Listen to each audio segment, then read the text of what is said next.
to be heard.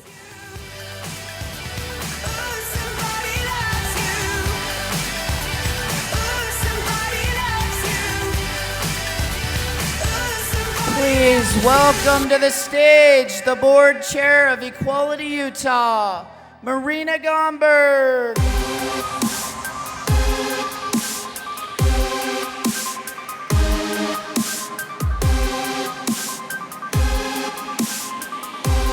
What a year! The groundwork for these victories didn't come from thin air. Long before Equality Utah forged a place at the Capitol, we had activists in the streets of Salt Lake City preparing the way. We have all benefited from the contribution of our elders. Don't hate me for saying elders. From our Latina drag queens and the transgender women of color who launched the Stonewall riots, to the radical antics of Queer Nation and ACT UP.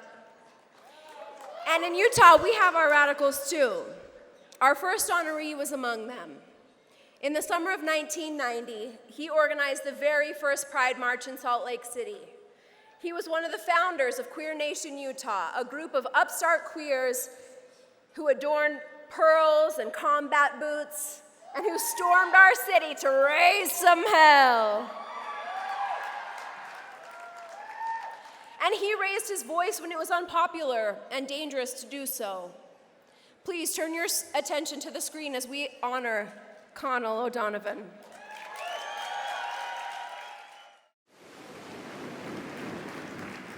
Please welcome to the stage Allies Award winner, Connell O'Donovan.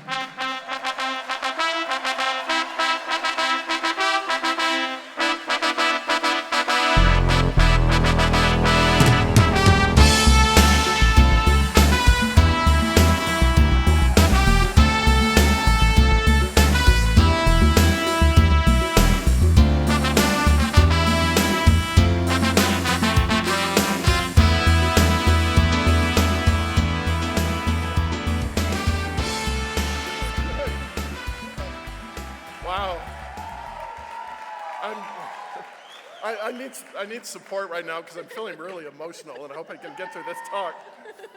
So warmest greetings, my warmest greetings to everyone this wonderful evening, and I'm sure the vast majority of you folks out there had no idea who I am.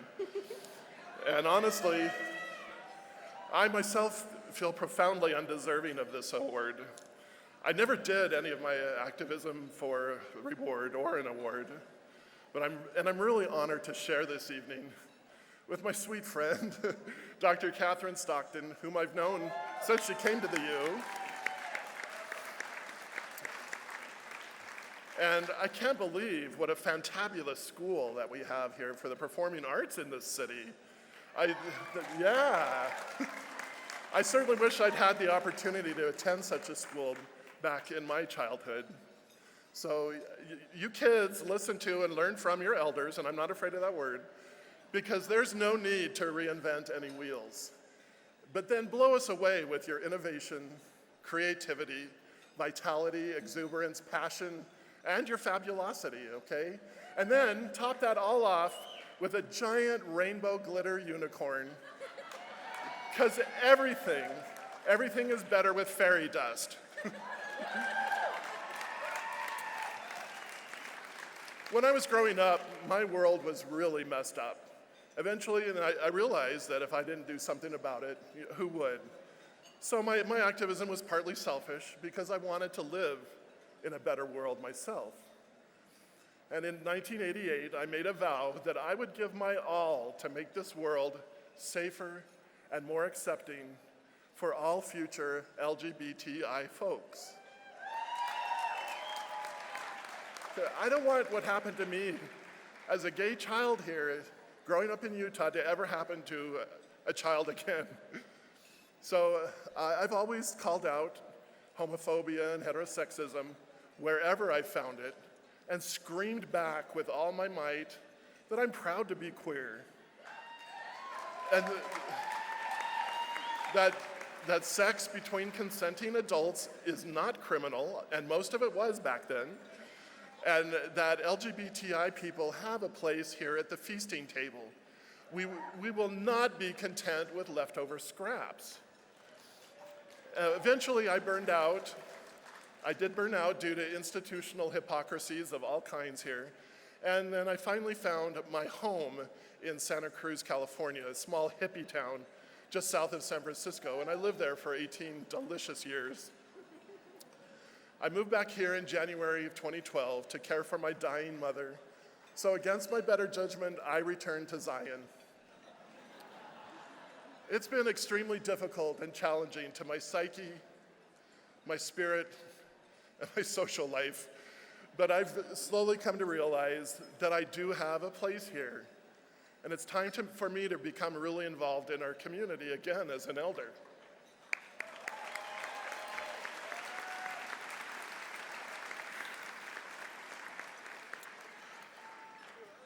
I hate the politics here. I love Jim DeBacchus, I love you, but I hate the politics here.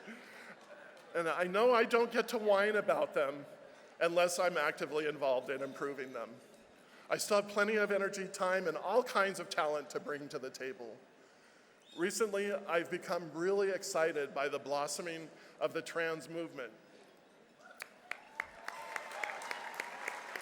Now, I'm going to come out a little bit here because besides being gay, I also fall somewhere in betweenish in that beautiful rainbow of the trans spectrum. My inner child is a 14-year-old teen girl werewolf, and her name is Kelly, and that's with an I, and you dot the I with either a daisy or a heart. Okay. And I do call myself Two-Spirit, but not in a Native American way, but rather following the traditions of my own Northern European heritage. Transgenderism and intersexuality are so exciting to me because of the profound impact that they're having on feminisms, patriarchy, sexual politics, identity, theology, and a multitude of other subjects in our world.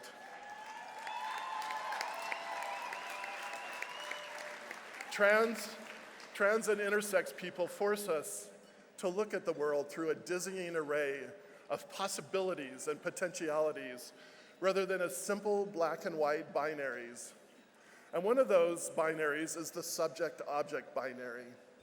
Now, Harry Hayes started the gay liberation movement in Los Angeles in 1950, and then he founded the Radical Fairies in 1979 in San Francisco. And I'm a Radical Fairy since 1989.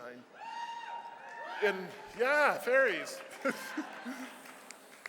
In my opinion, the most brilliant idea that Harry Hay came up with was to eschew the subject-object binary and return to the magical fairy days of our childhood to embrace what he called a subject-subject consciousness. And by that I mean that there is no you, and there's no I and you. There's no me and the other, no subject and object. All of us, indeed all of this, is just us. Now, my Shoshone brother, Clyde Hall, up on the reservation in Idaho, he prays for all my relations. And by that, he means everything, because on a deep quantum level, this is all related as stardust. We are all intimately related to everything around us, so we are all just one subject, us.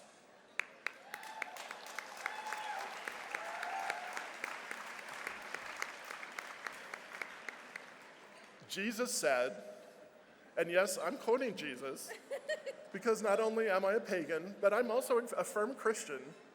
Now, Jesus said, love God, love yourself, and love everyone else. Now, those three sentences contain subjects and objects. You love God, you love yourself, you love others. But I think when you put it all together, it truly adds up to Harry Hayes' subject consciousness. And in essence, it's just one word, love. That's it, it's just love. So let's love, shall we? Thank you.